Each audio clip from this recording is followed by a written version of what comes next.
Qué gusto saludarlos. Bienvenidos a nuestra segunda sesión del año, esta sesión académica del COMEC con el nombre de Monitoreo no invasivo, el presente y el futuro. Su servidora Carolina Magaña, médico urgenciólogo, especialista en terapia intensiva, coordinará esta sesión el día de hoy con un ponente de lujo que tenemos invitado desde Brasil, el doctor Sergio Brasil. Él es neurocirujano y neurosonólogo vascular. Está dedicado actualmente a la investigación clínica en lesiones cerebrales agudas y hemodinámica encefálica. Él actualmente labora en la Universidad de São Paulo, Brasil. Posteriormente a su plática se integrarán como comentaristas dos profesores, colegas y amigos. El doctor Misael Espinosa Villafuerte, él es especialista en medicina de emergencias y terapia intensiva.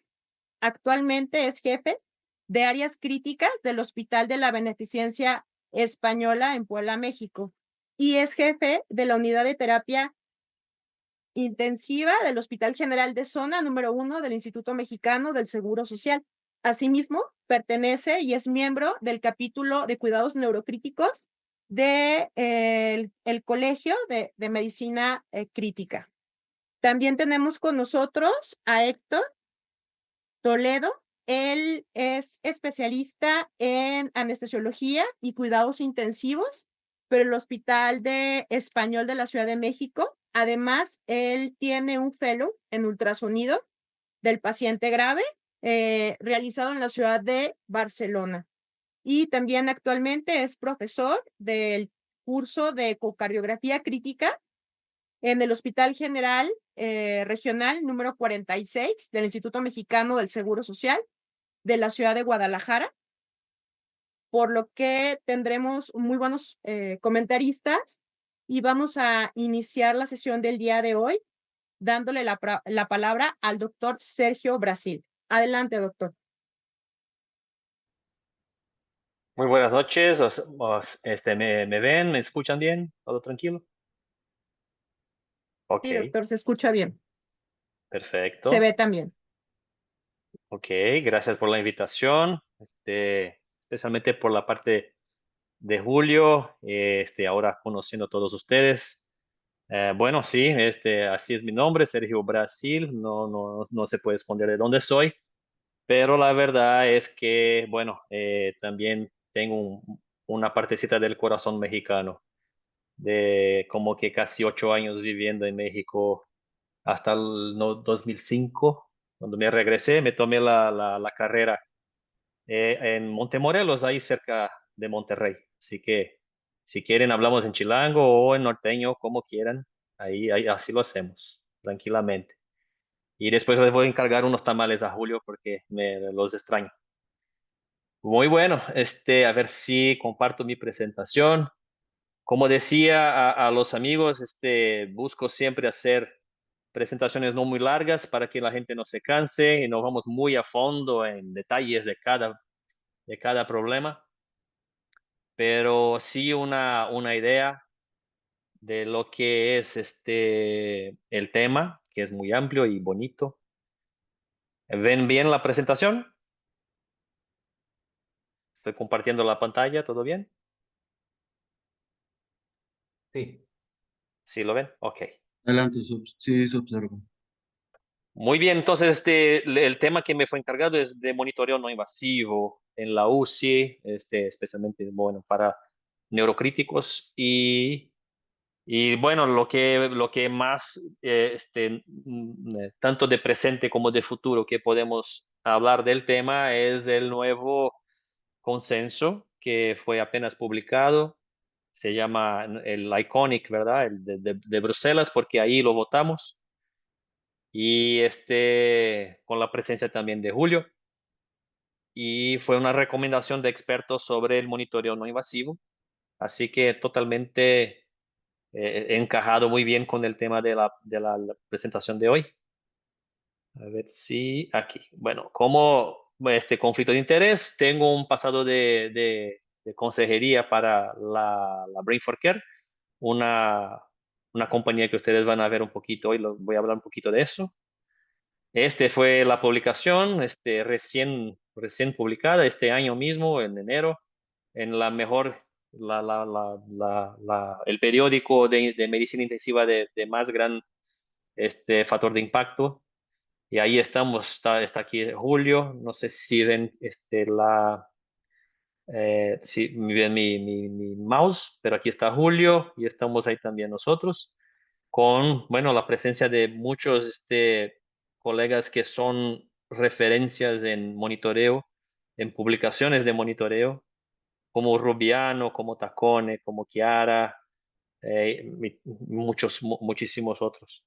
Así que lo que pasa es que teníamos muchas publicaciones sobre técnicas no invasivas para monitoreo, más que nada monitoreo también de la presión intracraneal, pero no, nunca algo de conexión y algo de junción entre las diferentes técnicas que tenemos. Entonces, el propósito del consenso fue reunir la opinión de los expertos que tienen publicación y tienen experiencia en la utilización de las herramientas para entonces proponer algoritmos de escalonamiento y también el descalonamiento, o sea, la subida y la bajada de la intensidad de la terapia que hacemos en la UCI. Eh, el consenso fue auspiciado por diversas, ¿cómo decimos? Diversas categorías, no categorías, pero me huye la palabra correcta, pero la Sociedad Europea de Medicina Intensiva, la Federación Mundial de Neurocirugía, la Sociedad Latinoamericana de Neurocirugía, el Consorcio Latinoamericano de Terapia Intensiva, o sea, muchas instituciones, esta es la palabra, las instituciones muy interesantes, las asociaciones muy interesantes, fuertes del tema, se juntaron para auspiciar el consenso. Y al final tuvimos la presencia de 42 expertos que entonces opinaron sobre las diferentes características. Las técnicas que utilizamos, las que llegaron como sugerimiento de utilización, vamos a hablar de cada uno en particular, pero especialmente la pupilometría, el Doppler transcraneal y la vaina del nervio óptico, pues porque son las técnicas más conocidas al momento en el mundo y también las que tienen un mayor número de publicaciones correlacionando la información de estas técnicas con la presión intracraneal. Y como les dije, entonces la intención fue proponer algoritmos de aumento y reducción de intensidad de terapia de acuerdo con las informaciones de las diferentes técnicas combinadas. Si ustedes conocen bien el tema, saben que manejamos la presión intracraneal de acuerdo al CBIC, ¿verdad? Porque el CBIC es un consenso dedicado al TEC y como todos nosotros sabemos bien, el TEC es la situación neurológica que más se utiliza el monitoreo invasivo de la PIC. Entonces el CBIC fue una proposición para cuidar del enfermo y reducir o aumentar su intensidad de terapia de acuerdo con los niveles de PIC. Ya el CREVICE vino después también del Best Trip Trial como una proposición para lugares donde no tenemos presión intracraneal invasiva, como monitorear eso. Tenemos entonces una proposición del CREVICE que es basada en la evaluación clínica del enfermo y más las imágenes de tomografía. Entonces, podemos decir que el ICONIC es un refinamiento del CREVICE, porque ahora, además de la información neurológica clínica del enfermo, que muchas veces no la tenemos porque el paciente está sedado y bajo ventilación mecánica. Y, y también tenemos la imagen Además de estas dos cosas, tenemos también ahora las herramientas no invasivas que nos pueden ayudar muchísimo a diferenciar en qué estados están nuestros pacientes. Y exactamente para esto, como aquí apunta, para aumentar o disminuir la intensidad de terapia.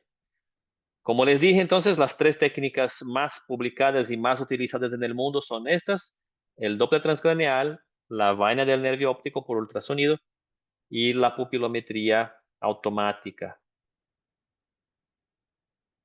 Hablando un poquito del Doppler, ya que ustedes, como decía también a los amigos antes de iniciar aquí la charla, el Doppler, podemos decir que en ultrasonido vascular tenemos dos técnicas, el duplex y el Doppler convencional. A mí me gusta mucho más utilizar el Doppler convencional, el Doppler ciego. El Doppler ciego no nos da imágenes anatómicas, nos da apenas las ondas de la velocidad sanguínea en las arterias basales del cráneo. ¿Y por qué me gusta más esta técnica si ella es ciega? No nos da anatomía. Me gusta más esta para diagnósticos vasculares porque con esta técnica podemos hacer el sweep, haciendo la barredura de la arteria milímetro a milímetro, y la corrección del ángulo la hacemos con la mano. No es diferente del duplex, que hacemos la corrección apuntando para la pantalla e intentando mover el ángulo, y también no es mucho más difícil agarrar varios puntos de la misma arteria con el duplex. Entonces me gusta mucho más utilizar esta técnica, la ciega, y hay varias fórmulas y cálculos que aprendemos y podemos utilizarlas para hacer estimaciones de la presión intracraneal, como aquí está apuntado, estimación de la presión de perfusión cerebral, el índice de pulsatilidad. Son informaciones de las que más utilizamos. Pero el bonito del Doppler es que va mucho más allá de presión intracraneal. O sea, cuando tenemos aquí los espectros de la izquierda, que son normales, y los espectros de la derecha, que están anormales, mucha información está cargada en esta onda. Las ondas no nos mienten. O sea, las ondas del Doppler, cuando tengo estas ondas aquí de la derecha, uno de los diferenciales puede ser hipertensión intracraneal, pero hay muchas otras cosas que me dan un panorama semejante y no son hipertensión intracraneal. Entonces hay que conocer la situación, el panorama del enfermo particular que estamos viendo para interpretar el examen de Doppler. Por eso demanda mucho más entrenamiento, un tiempo más prolongado. Hay que ver muchos enfermos para entender lo que uno está viendo. El Doppler transcranial tiene esta limitación. Demanda más preparo, más entrenamiento. Diferente de la vaina del nervio, que cualquiera puede entrenar. Con poco entrenamiento uno empieza a utilizarla y ya se pone experto en eso. Y mayormente entre 5.7 a 6 milímetros es lo que está determinado como el punto de corte. Si la vaina del nervio está más alargada, más ancha que 6 milímetros, uno piensa que sí hay una situación de hipertensión intracraneal. Y hay, bueno, unas limitaciones también por la variedad de técnica o la variedad entre observadores. Por eso entonces ninguna técnica es perfecta, todas tienen sus limitaciones. Otra limitación puede ser que no sabemos qué tan pronto eso responde a una terapia, por ejemplo. Entonces, hay unos trabajos que dicen que sí, es inmediato. Si le bajas la presión intracraneal de manera eh, evidente, que sí, la vaina baja, disminuye, y otros diciendo que la vaina muchas veces te dilata y ya no regresa al normal. Entonces, hay todavía discusión, pero es algo muy interesante cuando tienes un basal de su paciente, ya les has hecho algunas mediciones, está manteniendo niveles estables, 4.5, 5 milímetros, y de repente, bueno, haces una otra medición y encuentras un 6. O sea, eso es muy interesante para todas las técnicas, que los pacientes pueden ser las referencias de ellos mismos. Entonces, y eso nos permite acompañarlos a lo largo de su jornada en la internación. Y aquí la pupilometría, que también nos permite hacer un acompañamiento del enfermo. La pupilometría tiene una relación débil con la presión intracraneal, pero es muy interesante para factor pronóstico. O sea, si el paciente persistentemente demuestra problemas, o sea, la función de la pupila está dañada de manera persistente, eh, probablemente tendrá un pronóstico mucho peor. Y bueno, un bias, un problema del consenso es que fue basado en el NPI, que es el índice neuropupilar.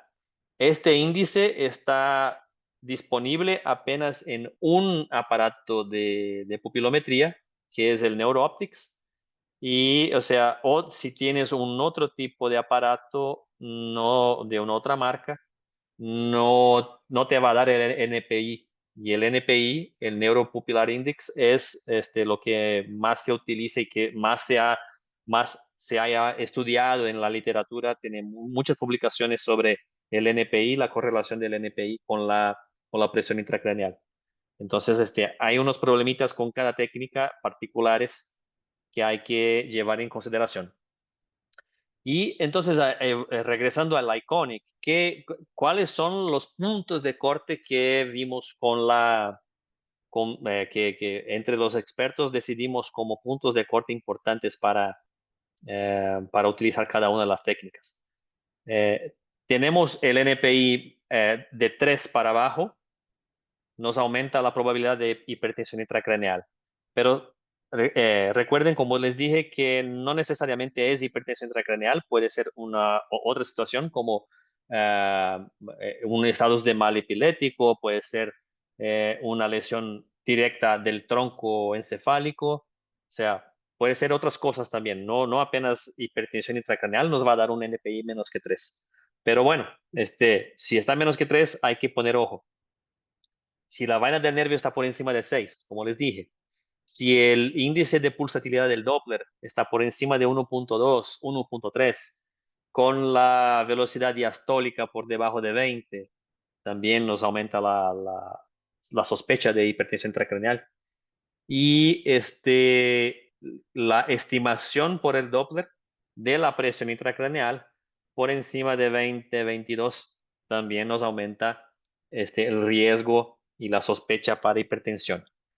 De ahí entonces podemos ver que tenemos los niveles basales de nuestro paciente y los estamos acompañando repitiendo estas técnicas como unas 3 o 4 veces al día. Depende mucho de su paciente. Un paciente que tiene una lesión por la tomografía, que ves que hay un riesgo considerable de que este paciente va a empeorar. Tenía un Marshall 3, ya fue operado un Marshall 4 y o mismo un Marshall 2 de entrada, pero después la situación puede cambiar.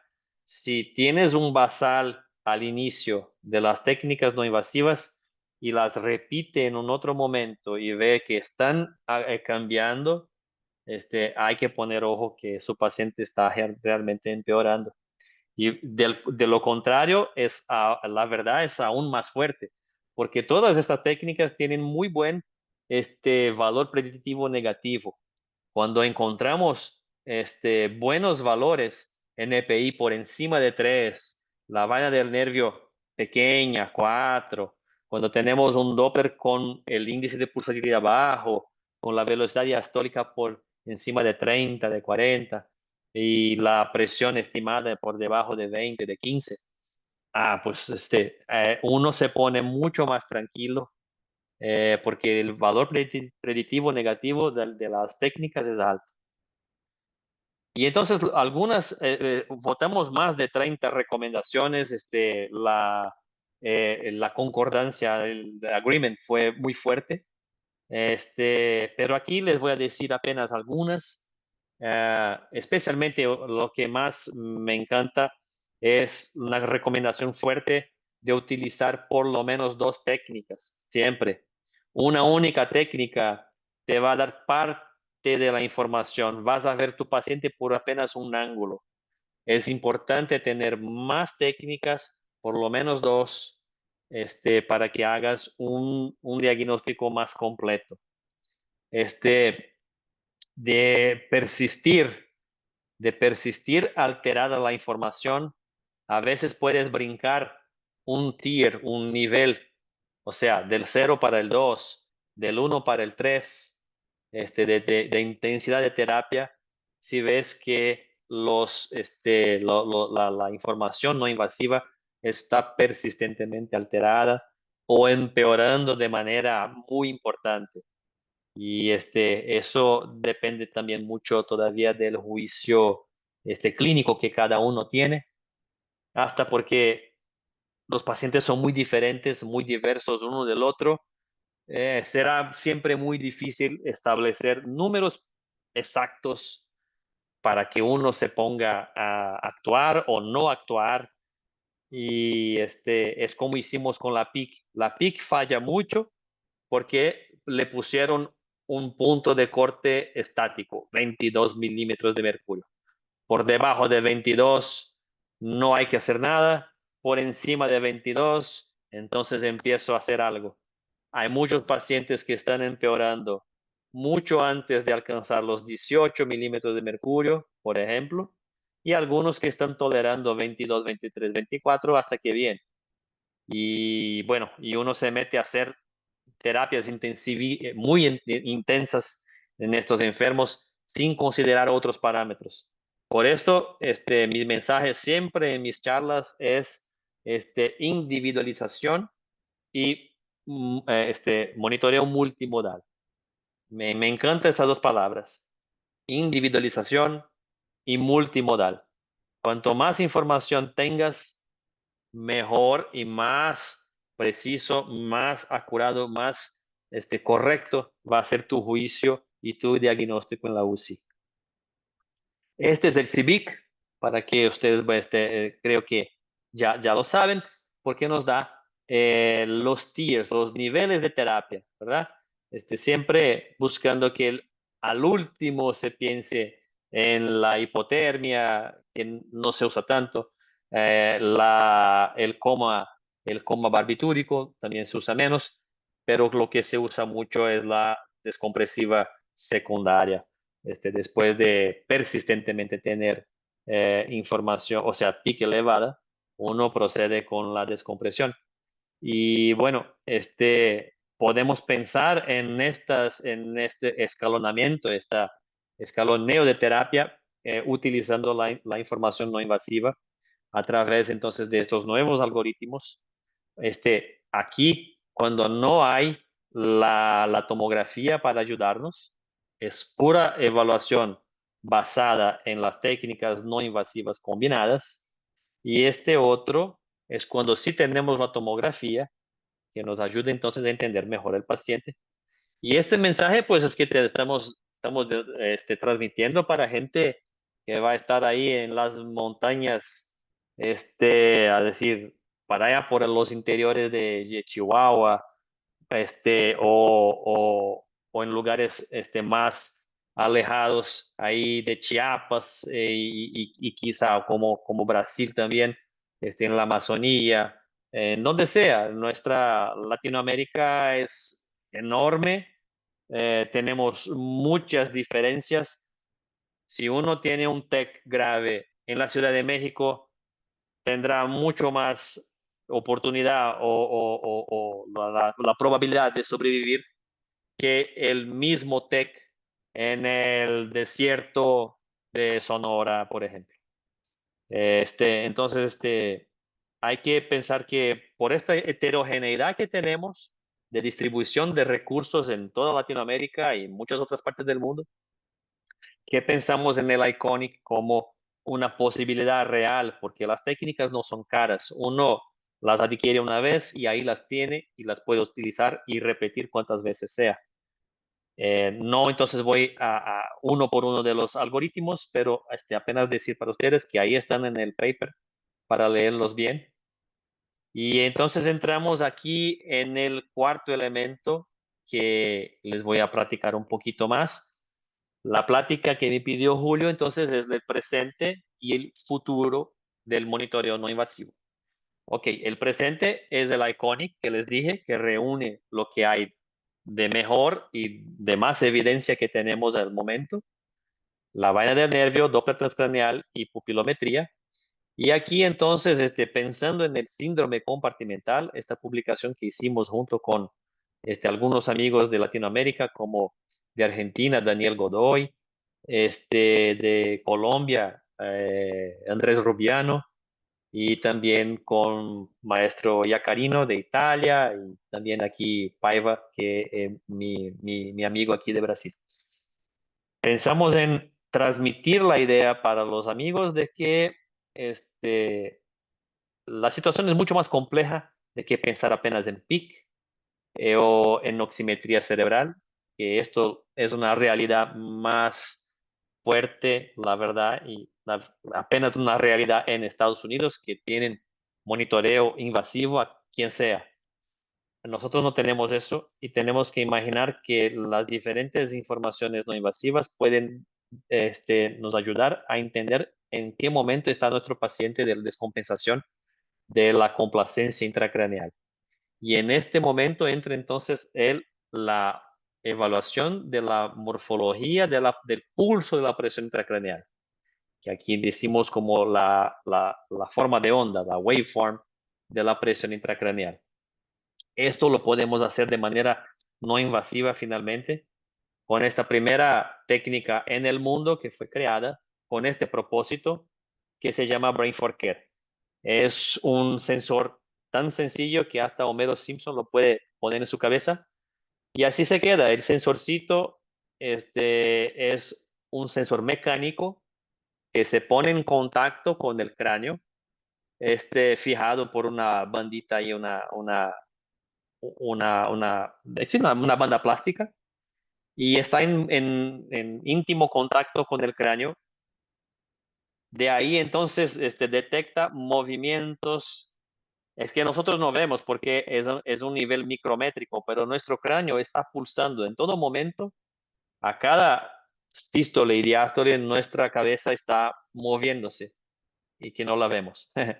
Pero es el componente del sensor es extremadamente sensible para detectar estos pequeños movimientos del cráneo y reproducir una onda que la podemos acompañar en cualquier aparato móvil, los tablets, los celulares. Y eso es muy interesante porque, por ejemplo, nosotros podemos estar en nuestras casas y estamos preocupados con algún paciente que está en el hospital y le hablamos al hospital y decimos al enfermero, mira, ponle el sensor en la cabeza del paciente de fulano.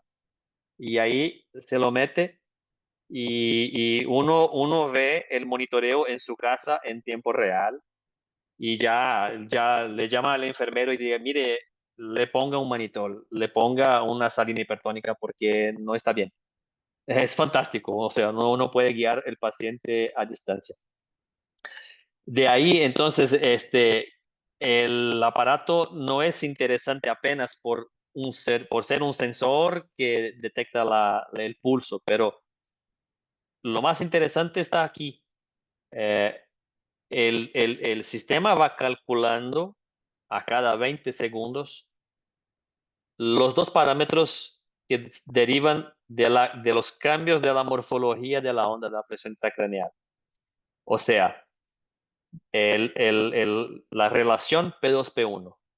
¿Cómo sabemos? De acuerdo con la bajada de la complacencia intracraneal, O sea, como la presión intracraneal va subiendo, tenemos un empeoramiento de la complacencia intracraneal y la amplitud de P2, que es el segundo pico, se pone entonces de igual para hasta más alta que la amplitud de P1.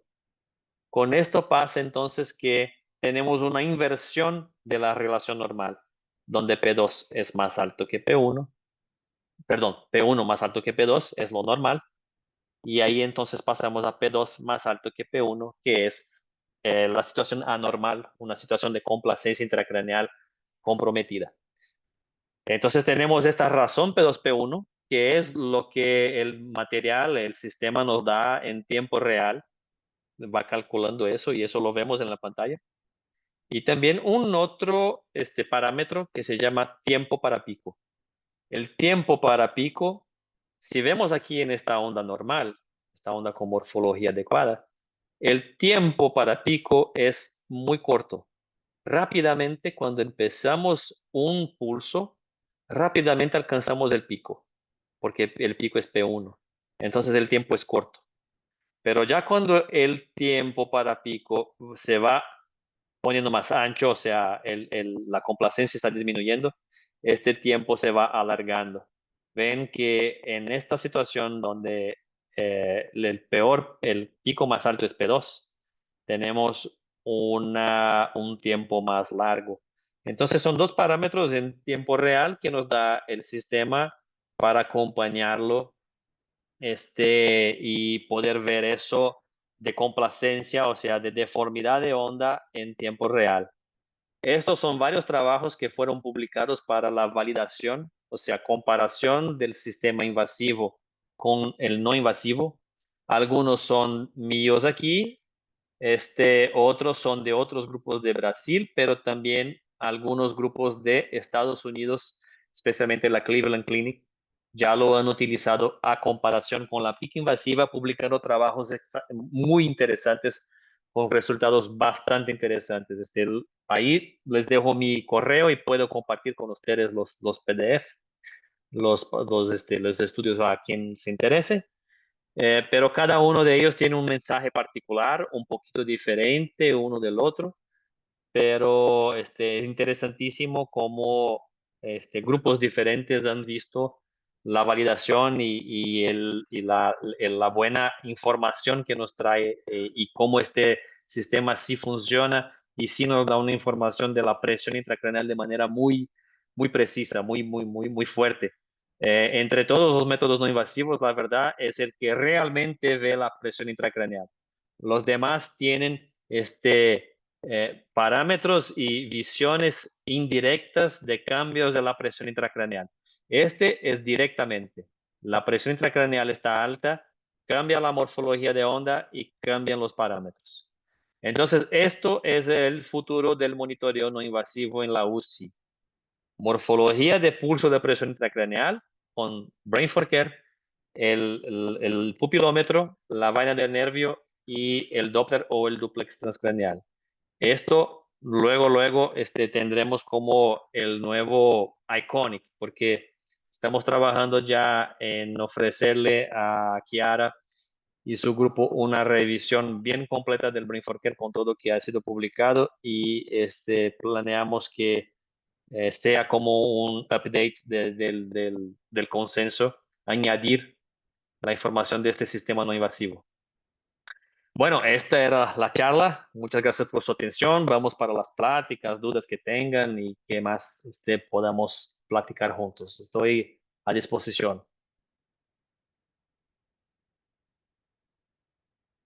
Muchas Y espero les gracias, haya gustado. doctor. Sí, muy interesante su plática, la verdad muy interesante, muy concisa. Me Gracias. gustaría ahora darle la palabra a mis compañeros. Doctor Héctor Toledo. Doctor Sergio, gracias por la presentación. Muchísima información en muy poco tiempo. Creo que necesitamos mucho más tiempo. Eh, bueno, afortunadamente hoy estamos con los médicos que están haciendo el fellow aquí en el hospital y aquí aplicamos Doppler transcranial. Y me llama la atención, y bueno, surgió una duda por aquí, que con el equipo B4C Ujú. es posible en alguna de sus escalas evaluar vasoespasmo. Bueno, el sistema siempre depende de la interacción de los tres volúmenes intracraneales, o sea, sangre, cerebro y el licor, el líquido cefalorraquidiano. Si cualquiera de ellos está en un volumen aumentado, hay la posición, hay la probabilidad, o sea, el sistema va a captar una deformidad de la onda. Entonces, no es específico de un fenómeno, pero sí te dice que la complacencia no está lo mejor que sea posible. ¿Qué pasa en la hemorragia subaracnoide? Que muy seguido tenemos inundaciones ventriculares o un volumen de sangre muy considerable con su dispersión en el cráneo, y esto por sí directamente ya provoca un problema de la complacencia. No necesariamente el vasoespasmo, que va a pasar después. El vasoespasmo también empieza en un grado leve, va pasando a moderado y hasta que se ponga grave, donde sí va a provocar una isquemia localizada, muy frecuentemente extensa cuando pasa, pero no es tan común que veamos la isquemia cardíaca. Y pasa entonces que sí, cuando llega en este punto de sí una isquemia, ahí sí, entonces tendremos más problemas, pero la situación es que ya desde el principio puede estar alterada por la culpa del propio sangrado que está disperso en todo el cerebro. Entonces, no necesariamente por el vasoespasmo, pero ya por el sangrado desde el principio. Bien, excelente. Muchísimas gracias por su respuesta. Tenemos una pregunta más tenemos una Diga. pregunta más por parte de la audiencia. ¿Cuál es la opinión sobre el electroencefalograma como evaluación indirecta en el medio ambiente cerebral? El electroencefalograma es fantástico. La verdad, eh, hay algunos trabajos, algunos algoritmos diciendo del potencial para ver la hipertensión intracraneal. De manera también sería una información también indirecta y no específica de hipertensión intracraneal, pero es prácticamente la misma situación. Si tenemos los basales de nuestros enfermos, los estamos viendo desde el principio, no dejamos para empezar a monitorearlos apenas cuando creemos que la cuestión está desastrosa. O sea, tengo un paciente con una alta probabilidad de descompensación. Cuando llega, ya le hago por lo menos una vez de cada técnica y tengo su basal, su situación. Si en otros momentos le repito las informaciones y veo cambios, ojo, ya me está diciendo que algo está pasando. Y, y bueno, ¿qué pasa cuando tenemos las crisis epilépticas y las epilépticas no convulsivas? La consecuencia es más edema cerebral. Si hay más edema cerebral, vamos a ver problemas de complacencia. Y eso se capta por el brain Forker también. Entonces, hay un sinergismo muy grande de las técnicas. Es fabuloso cuando podemos combinar las cosas y como yo camino en todos mis días con el brain Forker y tengo mi Doppler. Hago el Doppler transcraneal y veo que este paciente tiene cambios en el Doppler que pueden ser a causa de hipertensión intracraneal, pero tengo duda. ¿Será que es por eso? ¿Será que es porque está con una hipovolemia, al menos cerebral, con un espasmo microvascular cerebral? ¿Será que es porque tiene una insuficiencia aórtica? ¿Será que es porque está iniciando una sepsis?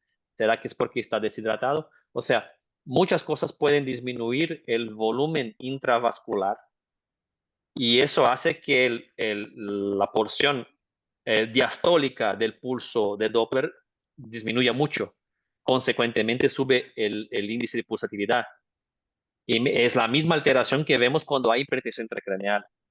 Entonces me da duda. Si pongo el Brain for Care y el Brain for Care está bien, bueno, entonces sé que no es hipertensión. La cuestión es que hay que mejorar, hay que darle más noradrenalina, hay que mejorar su reposición volémica, hay que hacer algo para mejorar el volumen intravascular. Entonces, podemos jugar con todas estas variables y si no tenemos las informaciones, no tenemos las técnicas, pues vamos a la ciega.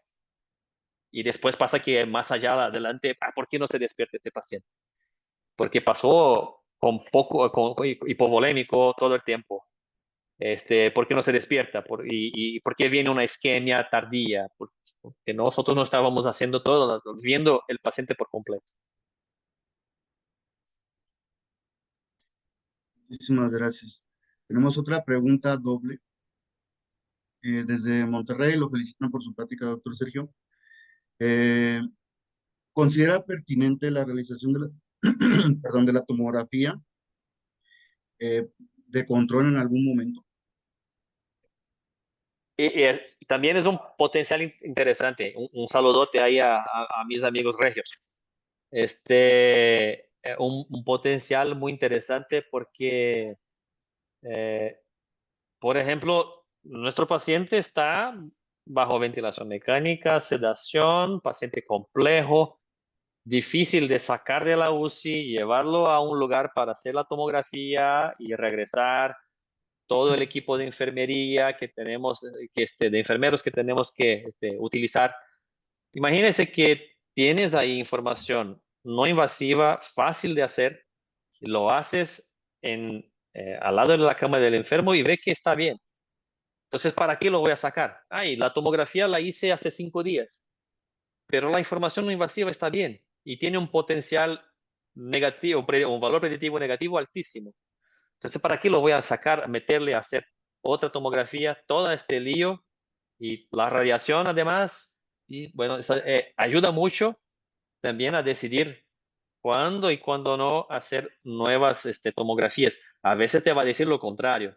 Hay que hacerlo y hay que hacerlo ya pronto y quizá meterlo en quirófano. O sea, entonces, te decide, la palabra sería optimización.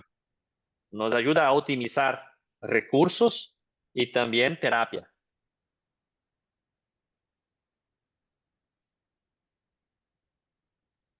Bien, excelente. Y para continuar con esta pregunta, en caso de colocar un catéter PIC, ¿cuál sería la localización ideal o recomendable para el paciente neurocrítico? En el caso de poner la PIC siempre se pone, o sea, lo recomendable si no hay ninguna contraindicación que sea al lado derecho. Pero eso es ya ¿cómo se dice? De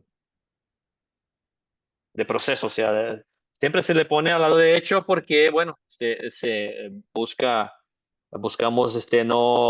no dañar más la porción más noble del cerebro, que es el lado izquierdo. Entonces, el cadete de PIC, pero tal vez la pregunta fue si le pongo el Brain for Care si ya tiene PIC, o si le pongo el Brain for Care en el mismo lado que la PIC. Esa es una pregunta interesante, tengo una publicación exactamente para esto. Las publicaciones vinieron de charlas, es muy interesante porque en estos webinars exactamente como tenemos ahora, de la interacción con la gente y de las preguntas que vinieron las ideas de ir a mi banco de datos donde evalué 170 enfermos graves con PIC, con Brain for Care, con Doppler transcraneal y con la presión arterial invasiva. Entonces tengo toda esta información ahí grabada y a depender de la provocación que hicimos, que se hace en un webinar como este, me preguntaron una vez exactamente eso. Mi paciente ya tiene la PIC invasiva. ¿Me sirve para qué ponerle el Brain for Care? Dije, mire que es interesante. ¿Será que el poder predictor, este, combinando la PIC invasiva con Brain for Care aumenta? Y bueno, tengo una publicación y podemos compartir los PDF, las publicaciones, diciendo exactamente eso. Es que es toda una charla eso. Es fascinante. Si uno tiene la PIC y le pone el Brain for Care, lo interesante es que el aparato de PIC te va a dar el valor de la PIC y te va a dar muchas veces la onda de la PIC. Pero ninguno de los fabricantes, el que está más cerca de eso es Sofisa, la marca francesa, pero ninguno de los fabricantes de PIC te da el análisis de la onda. Ninguno de los fabricantes te da esos parámetros. Y esos parámetros son fisiológicos, van cambiando antes que la PIC suba mucho. Y eso veo mucho con Brain for Care. Le hago una terapia, una intervención a mi paciente, el Brain for Care responde mucho más rápido que la PIC disminuya o aumente. Es fantástico eso.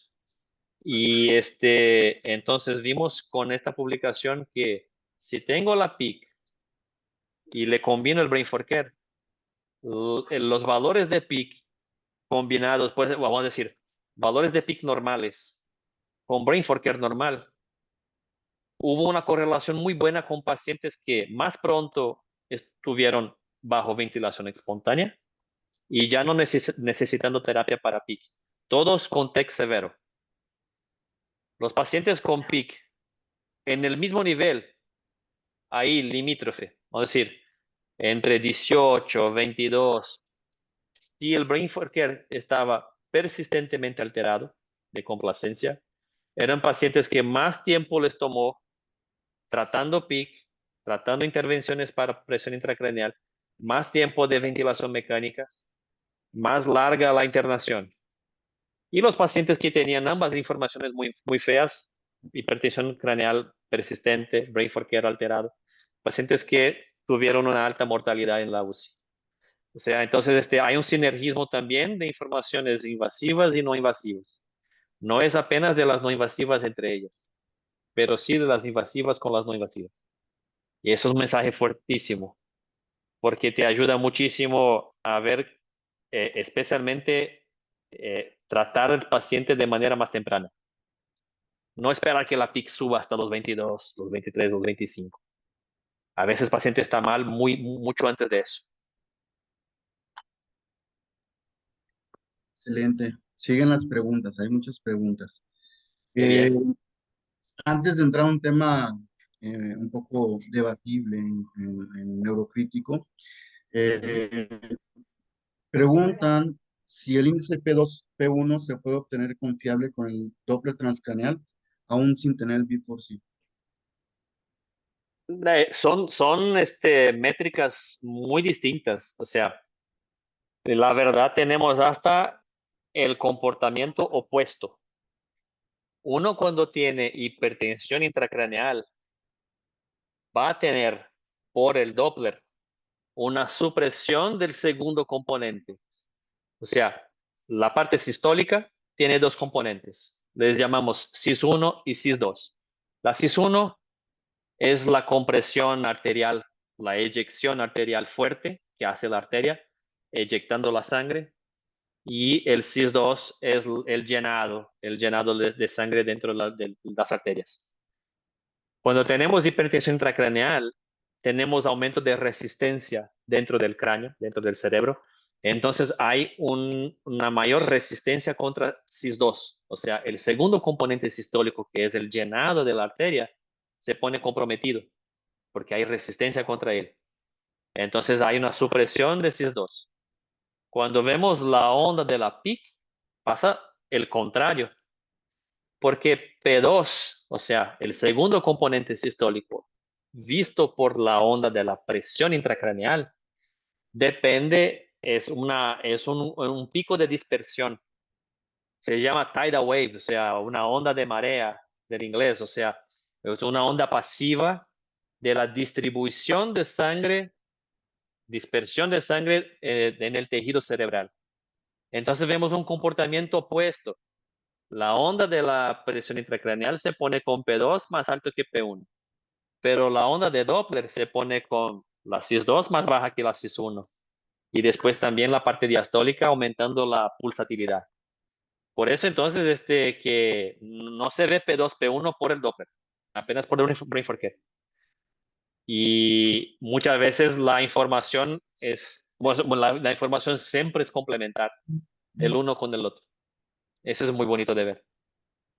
Uno cuando tiene esas cosas y las pone en el enfermo y empieza, entre comillas, a jugar, o sea, le cambio un poquito la nora, o le aumento la presión, le hago un volumen, le hago ahora un manitol, le hago una salina hipertónica, le hiperventilo un poquito y ve los cambios pasando así en tiempo real. Es increíble, es fantástico. Uno se enamora mucho de todo eso. Muy bien, muchas gracias, doctor Sergio. Me gustaría continuar con el doctor Misael Espinosa. Doctor Misael, adelante. Hola, buenas tardes, Sergio, ¿cómo estás? Mucho gusto. ¿Qué tal? Bueno, continuando con la última pregunta que hizo Héctor y el comentario relacionado al el patrón de onda que demuestra el Doppler transcraneal, Ujú. viendo que no hay una correlación significativa de la evidencia del Brain for Care con esto para la diferencia de P1, P2, cuando nosotros vemos en una imagen de Doppler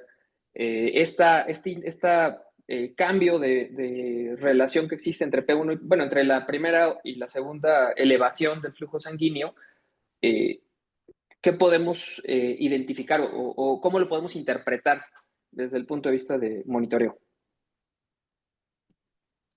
A ver si comprendo la pregunta. Entonces, si estás haciendo Doppler transcraneal siguiendo un paciente y estás viendo entonces que el segundo componente sistólico se está disminuyendo, se está desapareciendo. No, ¿Esa es la está pregunta? elevando, no, está elevando por encima del primer componente.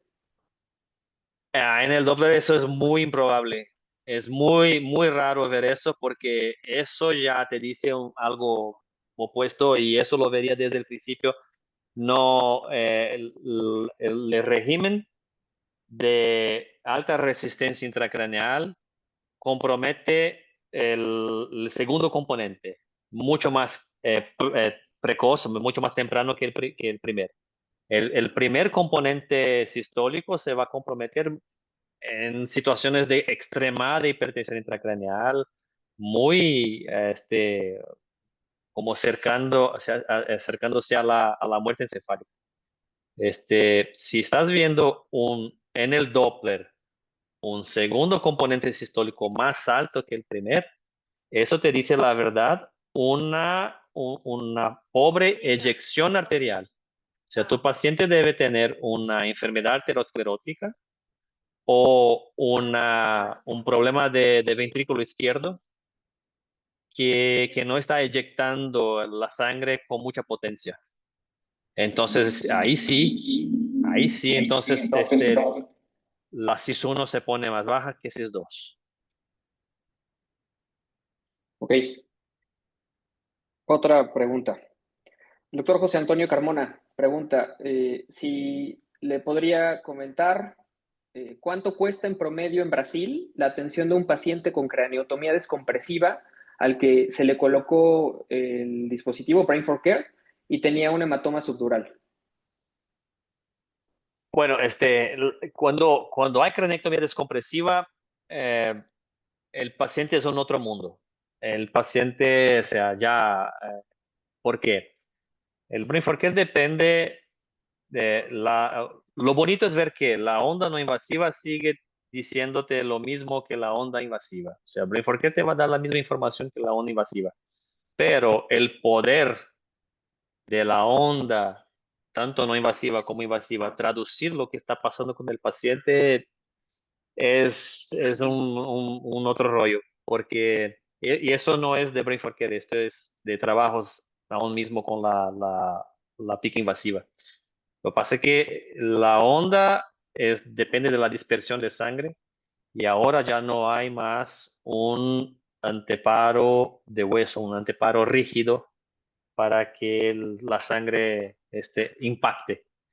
Entonces, si ustedes ven, si ustedes tienen, cualquiera de ustedes mañana vaya a un hospital y está viendo un paciente con PIC y con crenectomía descompresiva, van a ver que la onda se pone muy, muy llana, muy plana, con una amplitud baja y gordita, sí. O sea, no tiene los picos bien distinguidos, puede tener la PIC baja, le controlaste bien la PIC, pero la onda no, es difícil decir lo que traducirla, difícil saber lo que está diciendo. Yo creo mucho que pasa que en los primeros días, o sea, si es un TEC grave, por ejemplo, y le haces una crenectomía descompresiva primaria, y el paciente tiene contusiones, tuvo un edema feo, un hematoma grande, le trataste todo eso quirúrgicamente. Como es muy, muy frecuente, vemos en los primeros días después de la cirugía, el cerebro está todavía muy hinchado, muchas veces está más allá de los límites que debería tener, más allá de los límites de la caja craneal. Y todo eso te dice que, o sea, la tensión que tengo en un probe de presión intracraneal está baja porque le quitaste del hueso.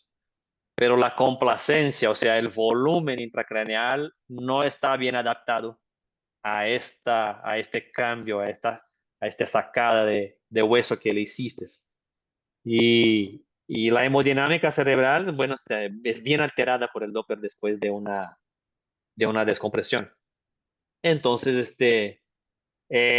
la pregunta, la verdad, es bastante desafiadora, no por las técnicas en sí, pero el fenómeno realmente lo que pasa cuando quitamos el hueso al paciente es difícil de entender. Cada uno se comporta de una manera muy particular, pero normalmente vemos que el cerebro, como ya no tiene más la caja craneal para acomodarse bien, muchas veces eh, a los primeros días está muy hinchado y después desaba por encima de sí mismo y se pone comprometiendo el sistema linfático especialmente. El drenaje de la linfa del cerebro, que no es linfa que se llama, pero o sea, de todo el drenaje entre las células que va hacia los ventrículos y las cisternas está comprometido en este momento. Así pasa que es un fenómeno bien complejo, pero espero haber ayudado de alguna manera a la cuestión. Gracias. Tenemos por aquí un comentario que le dejan. Doctor Sergio, dice Brenda lo menciona. Buenas tardes, saludos, excelente presentación. En nuestra unidad de terapia intensiva monitorizamos con Brain4Care. Realmente les ayuda en la toma de decisiones. Estamos en duda y evaluando las curvas en pacientes con muerte cerebral, que ya se haya confirmado con Doppler transcraneal y tienen variabilidad de los resultados. Perfecto, sí, qué bien. Bueno, me gustaría saber de dónde es Brenda, porque no hay muchos Brain4Care fuera de Brasil o Estados Unidos. Sí, lo que pasa es que, Brenda, si tú empiezas a hacer tests con con la presión arterial de tu enfermo en muerte encefálica, Brenda de Argentina. Bueno, entonces ya nos conocemos en el Gini. Ok. Si cuando tiene un paciente con muerte encefálica, ¿qué sucede? La muerte encefálica es un proceso. No quiere decir que, bueno, la paciente está en muerte encefálica y todos son iguales. No, los pacientes pierden los reflejos de tronco, tienen todos los hallazgos de una muerte encefálica, pero es diferente por cuestiones particulares de cada uno. ¿Cuándo se va a poner el completo colapso arterial? Porque pasó que ya el tronco encefálico tuvo su herniación pero todavía hay, porque la sangre viene por 4 arterias bien calibrosas, bien grandes, las 2 vertebrales y las 2 carótidas. Entonces puede ser que por un cierto tiempo todavía hay un cierto cambio de volumen intracraneal, a pesar de que el paciente ya tiene muerte encefálica. Y eso hace entonces que la onda sea variable entre los pacientes con muerte encefálica. Puede tener una onda muy que no se distingue nada. Puedes tener una onda normal y puedes tener una onda completamente alterada. Eso cuando empecé ya utilicé Brain for Care en más de 70 pacientes con muerte encefálica. Al principio hasta puse a dudar de lo que es de la precisión del sistema no invasivo. Pero pasa que cambié de idea cuando monitoreé 4 pacientes con muerte encefálica que estaban con la PIC invasiva. Y ahí tenía sus ondas en la pantalla, las ondas invasivas, y puse el Brain for Care y encontré exactamente la misma onda. La misma onda que tenían por la invasiva la tenían por Brain for Care, el paciente con muerte encefálica. Y le dije, caray, entonces sí funciona el sistema, pero ¿por qué tiene onda normal? ¿O por qué tiene onda ninguna? ¿Y por qué tiene una onda alterada? Empecé a hacer entonces cambios de la presión arterial. Le hago siempre un bolus de noradrenalina para que la presión arterial media rebase los 100 milímetros de mercurio. Cuando hago eso, invariablemente todos los pacientes se ponen con una onda bastante piramidal, con P2 mucho más alto que P1. Eso es fantástico porque, o sea, dice, hay todavía un cambio de volumen basal en el cráneo. Imagínense, la muerte encefálica quiere decir que el cerebro está hinchado a lo extremo. O sea, ha ocupado todo el espacio craneal, pero en la base del cráneo todavía está habiendo una onda de shock, una onda de eyección arterial que está impactando la base del cráneo. Y eso hace entonces que pueda repercutir contra un sistema que ya está extremadamente exhausto y producir la onda. Es por eso entonces que un paciente con muerte encefálica va a ver bastante variabilidad. Pero Brenda, empieza entonces a aumentar la presión arterial del paciente y ponga la presión arterial media por encima de 100 y vas a ver que la onda siempre se va a poner bien gordita, bien piramidal, como una onda de altísima presión intracraneal.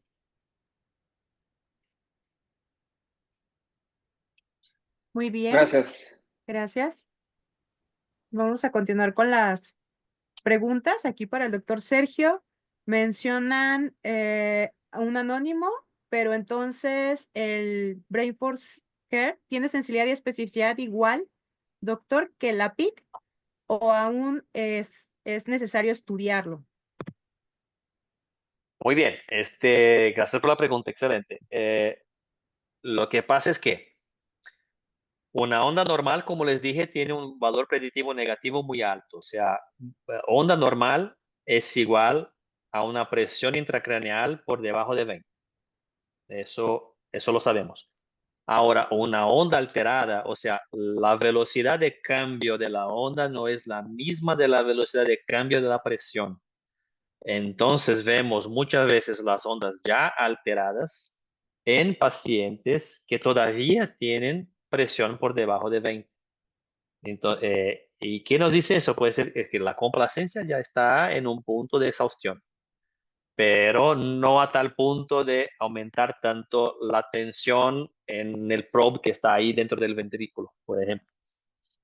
Y por eso entonces que el valor predictivo positivo es más bajo. Eh, si pensamos, claro, si estamos pensando en un punto de corte, por ejemplo, en 20 milímetros de mercurio para la PIC, entonces podemos tener ondas alteradas antes de los 20. Pero ondas buenas, ondas de buena morfología, las tenemos en pacientes con buena PIC. Eso es lo interesante. Estamos viendo un ángulo distinto del mismo fenómeno. La PIC te va a dar un número, te va a dar un rango, y esta onda te da un cambio que depende de la interacción de los volúmenes intracraneales y entonces tiene una velocidad de cambio diferente de la PIC.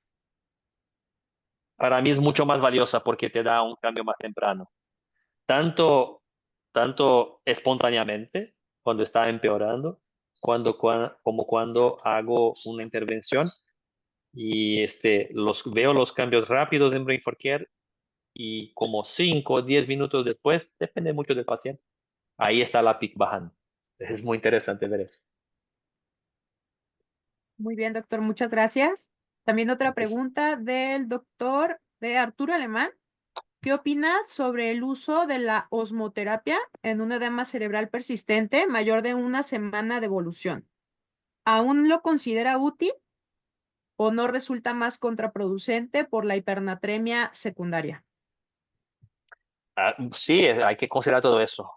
Hay que considerar todo eso. O sea, si ya está en un nivel de hipernatremia, hay que tomar mucho cuidado. Lo bueno es, bueno, ustedes son intensivistas, saben mucho más que yo de todo eso. Más pero a veces podemos pensar si queremos hacer todavía una terapia hiperosmolar, intentar el manitol, cambiarlo un poco, hacer una, ¿cómo se dice? Una sincronización entre la hipertónica y el manitol. Este, y ya, si el paciente se pone así, bueno, a lo mejor creo que lo estás monitoreando con la pica invasiva. Si está persistiendo, teniendo que hacer eso, ya era la hora de considerar, claro, con el soporte de una nueva tomografía, si es la hora de hacer la descompresión. Pero eso es mucho del feeling del paciente a paciente y claro, a mí me gustaría tener el soporte de más información, ¿no? Porque la descompresiva, ustedes saben muy bien cómo es agresiva, cómo aumenta y prolonga muchísimo la internación del enfermo y cuántos problemas les causa después de toda esta fase aguda, cuántas síndromes tremendas que desarrollan después. Entonces, claro, como última medida, la descompresión, pero hay pacientes que pronto van a evolucionar para que, con indicación para que la hagamos. Y a mí me gusta tener mucha más información de que apenas la PIC para decidir una descompresión o no.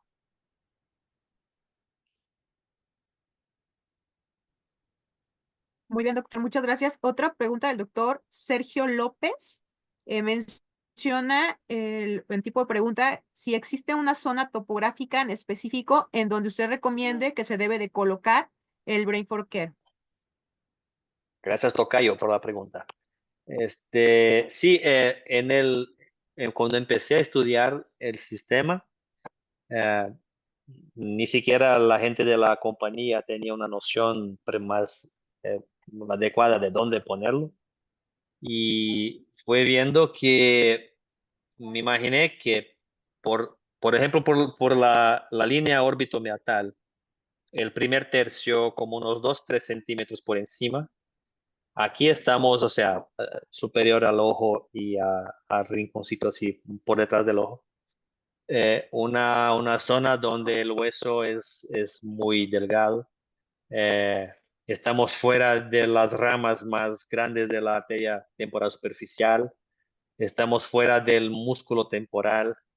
Y la piel también es delgada. Entonces, empecé ahí poniendo el sensor y realmente fue el lugar donde agarraba la onda de manera más rápida. Sí se puede agarrar en otras partes del cráneo, pero ahí agarro más rápido. Y también ellos cambiaron ahora el sensor. El sensor que que les mostré, pequeñito, pero les mostré ahí, es el nuevo modelo que tiene una superficie pisoeléctrica, como una sonda de Doppler, una sonda de ultrasonido, extremadamente estable. El anterior tenía que hacer más posicionamientos, no agarraba la onda a la primera muchas veces, tenía que mejorar la posición.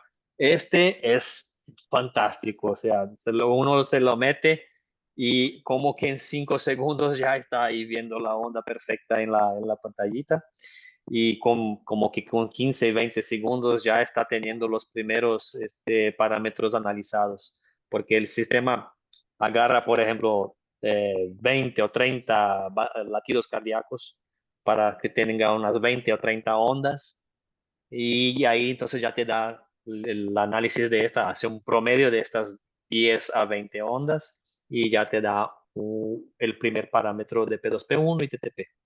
Ya te empieza a hacer los registros.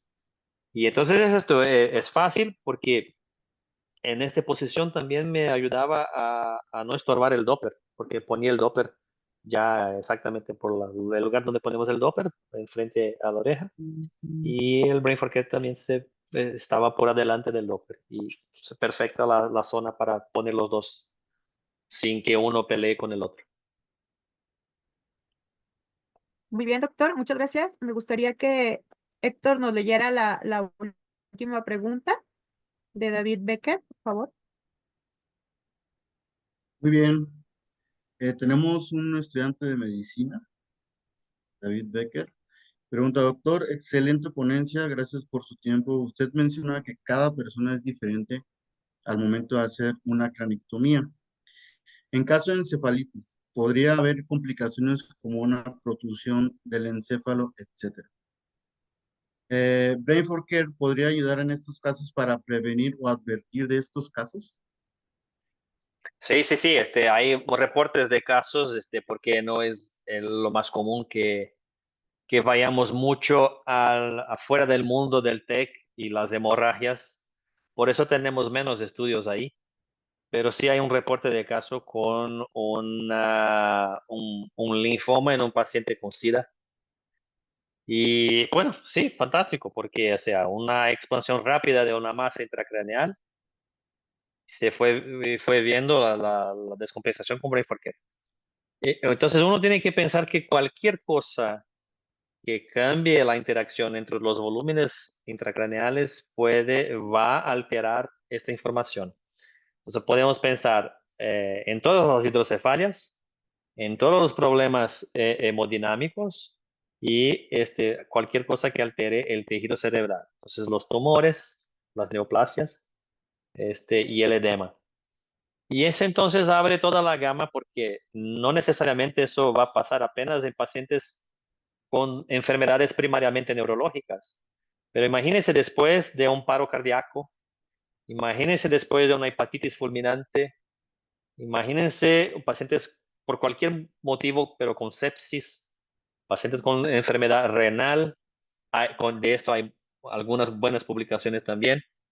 Entonces, cualquier cosa que pueda provocar, por todas estas cosas que les dije que no son primariamente neurológicas, como los paros cardíacos, las enfermedades, de hepatitis fulminante, provocan edemas cerebrales graves y los pacientes se mueren por hipertensión intracraneal, pero nunca son monitoreados con PIC.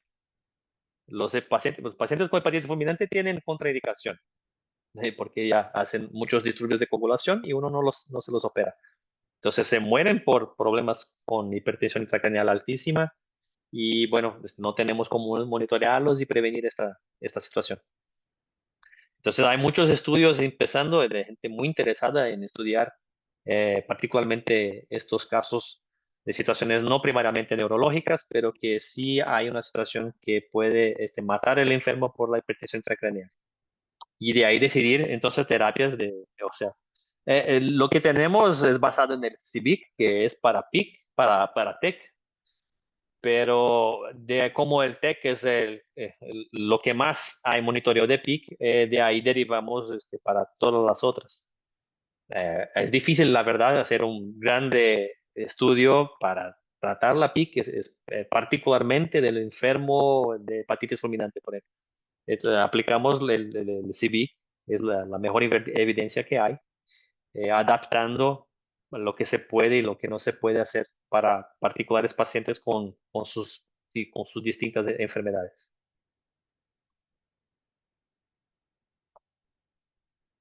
Muy bien, doctor Sergio. Muchas gracias por la presentación. Gracias por su tiempo. Fueron muchas preguntas, muchas personas conectadas. Llegamos a captar casi 100 personas conectadas de diferentes partes. Le agradezco su tiempo y me gustaría escuchar a mis compañeros para que hagan su cierre Doctor Héctor Toledo. Muy bien, muchísimas gracias nuevamente por la presentación. Eh, mucha información nueva para mucha gente. Tengo aquí generaciones nuevas de residentes y les ha parecido interesante. Y pues agradezco tu tiempo. Muchas gracias. Gracias. Gracias, doctor Sergio. Pues nos quedamos con inquietud de que llegue pronto los dispositivos Brain for Care acá en México y también que nos compartan eh, el resto de instrumentos como es la pupiliometría automatizada. Muchas gracias.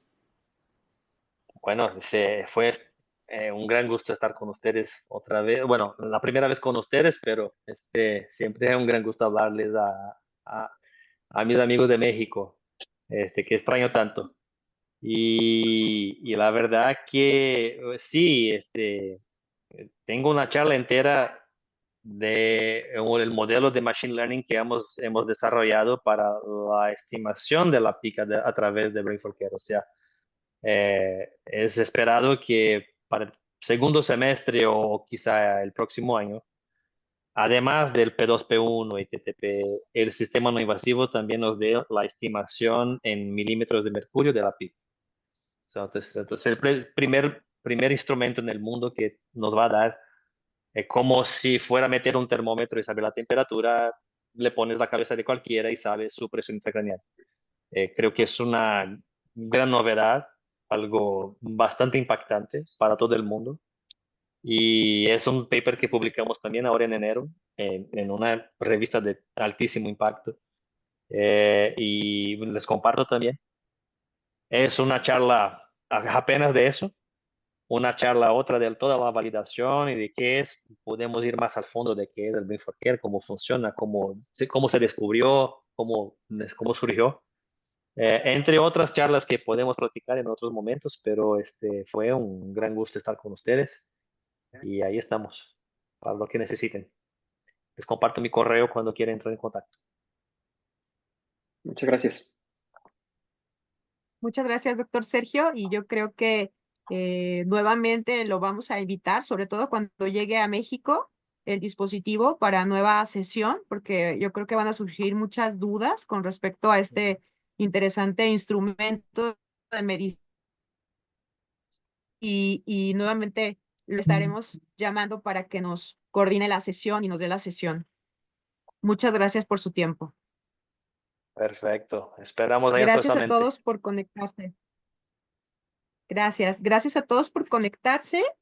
Les recuerdo que el Congreso Nacional de Medicina Crítica de este año en la ciudad de León, Guanajuato, para que se inscriban del 4 al 8 de noviembre.